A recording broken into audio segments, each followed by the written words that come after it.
জনাব তারেক রহমানের নির্দেশে আমরা সব সময় মানুষের বিপদে আপদে পাশে এসে দাঁড়াবো, কারণ জনগণের কাছে আমরা জবাবদিহি করতে চাই। আমরা আমাদের বিচারের দায়ভার আমরা আপনাদের উপরে দিতে চাই। গত 15 বছর আপনারা কিন্তু ভোট দিতে পারেন নাই, কিন্তু আমরা আপনাদের ভোটের অধিকার নিশ্চিত করেছি। লড়াই সংগ্রাম আন্দোলনের মধ্যে দিয়ে রক্ত দিয়ে আমরা কিন্তু আপনাদের ভোটের অধিকার প্রতিষ্ঠিত করতে সক্ষম হয়েছি এবং হাসিনাকে বাংলাদেশ থেকে চিরতরে বিতাড়িত করতে বাধ্য করেছি। কাজেই সামনে নির্বাচন হবে, সেই নির্বাচনে আপনারা ভোট কেন্দ্রে গিয়ে ভোট দিবেন। ভোট দেওয়ার এবং বিচারের দায়িত্ব সম্পূর্ণ আপনাদের উপরে দিলাম।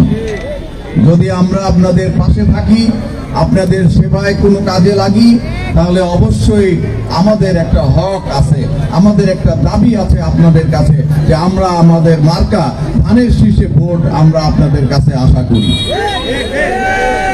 আবারও আপনাদের সামনে আসব, ধানের শীষ নিয়ে আবারও আপনাদের সামনে আসব।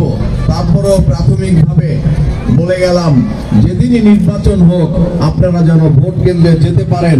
আমাদের নেতাকর্মীরা আপনাদের জান এবং মালের নিরাপত্তা নিশ্চিত করবে, আপনাদেরকে ভোট কেন্দ্রে নিয়ে যাবে সসম্মানে, এবং আপনারা আপনাদের ভোট প্রদান করে আবার আপনারা যাতে সসম্মানে আপনাদের বাড়িতে ফিরতে পারেন, সেই নিরাপত্তা এবং নিশ্চয়তা আমাদের বিএনপির নেতাকর্মীরা আপনাদেরকে দিবে।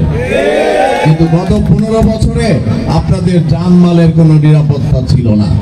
আপনারা জীবন নিয়ে ভোট কেন্দ্রে যেতে পারবেন এবং ভোট কেন্দ্র থেকে জীবন নিয়ে ফিরে আসতে পারবেন কিনা সেই নিরাপত্তা কিন্তু আপনাদের ছিল না। কাজেই আমরা রাজনীতি করি মাটি এবং মানুষের অধিকার আদায়ের রাজনীতি করি। আমরা আপনাদের অধিকার আদায়ে অতীতেও আপনাদের পাশে ছিলাম, বর্তমানেও আপনাদের পাশে রয়েছি এবং ভবিষ্যতেও আপনাদের অধিকার আদায়ে আমরা পাশে থাকবো।